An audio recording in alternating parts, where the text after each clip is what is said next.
Hi guys, kamusta na kayo? So, ngayon festival dito sa Nepal. So, bibisita kami sa temple kasama ang mom-in-law ko at ang mga friends niya.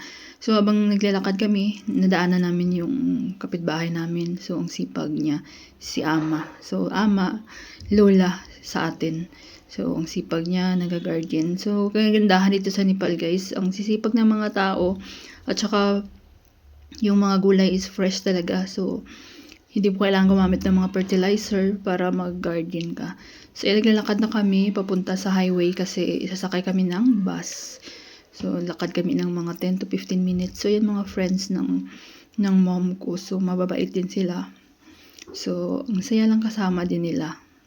Tuwang-tuwa din sila kapag nag-video ako kasi gustong-gusto din nila na makita sila sa video at saka sa picture. So, yan, malapit na kami sa bus.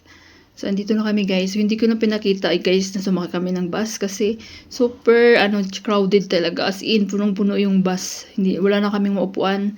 As in, tayo lang. So, andito na kami. Malapit na kami sa temple.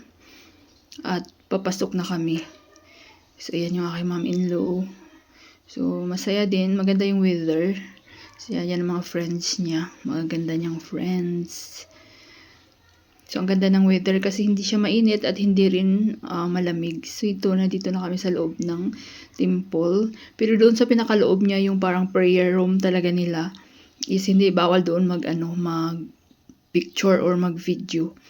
So, pipila pa kami ng siguro mga 2 oras. Pipila kami 1 oras or 2 oras. So, salamat sa support at guys, enjoy watching.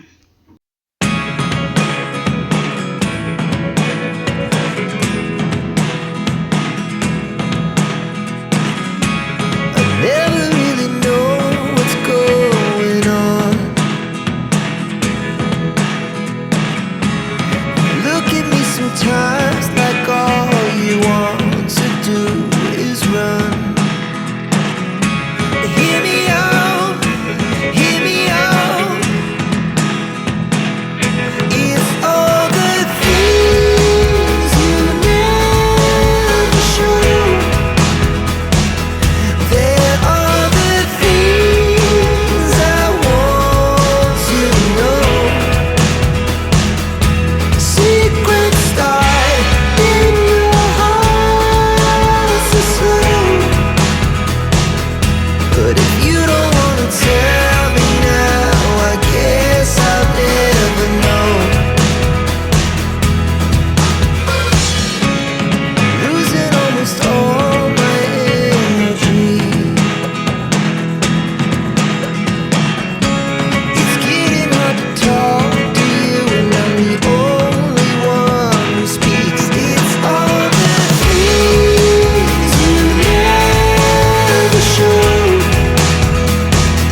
So, ayan, nasa pila na kami guys, ang haba. As in, mga 1 oras na kami nakapila.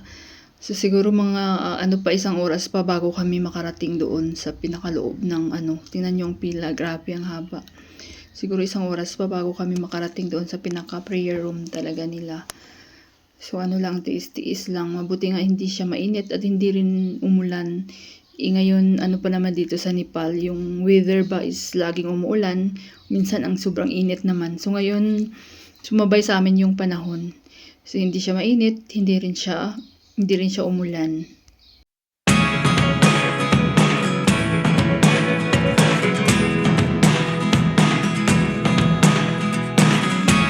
I never really know what's going on. Look at me sometimes like all you want to do is run. Hear me out, hear me out. It's all the things you never show. There are the things I want to know. Secrets start in your heart so slow. But if you don't wanna tell me now, I guess I'll never know.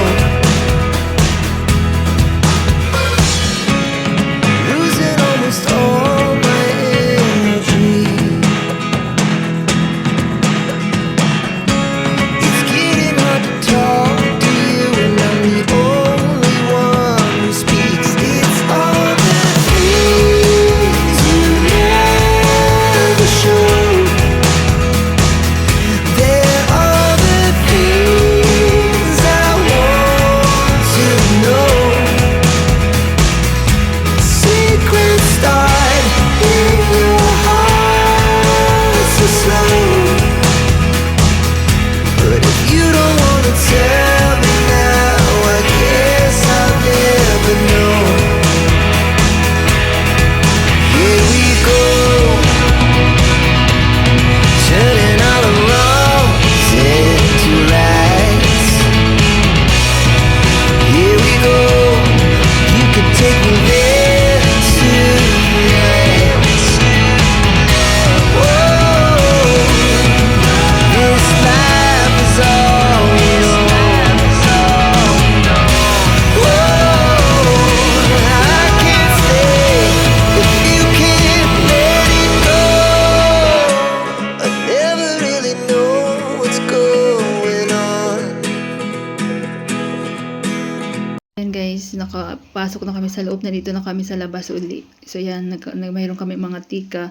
So itong tika sa noo namin guys, ang daming nagtatanong. So ito is traditional ng mga Nepalese na kapag maglagay ka ng tika, yung mga matatanda ang maglagay sa yung mga elder, is blessing siya. So parang pinipray ka nila ng good luck. So ayan, mga friends ng mom-in-law ko, mabait sila guys. At tuwang-tuwa din sila kapag nagvi-video ako. So grabe, 2 oras kaming pumunta, tsaka wala pa kaming kain kasi dapat pag pumunta ka ng temple is empty stomach. So para siyang din fasting. So yan, kakain na kami. So yan guys, nandito na kami sa sa parang karinderya sa atin, yung simple lang diyan sa gilid-gilid. At saka hindi kami pwedeng kumain ng karni. So dapat gulay at saka roti. So ayan, walang karni. Bawal kumain ng karni muna. So ayan guys, kainan na tayo. Sa wakas din, nakapasok din kami doon sa loob ng pinaka-prayer room nila. Then ayan, kainan na.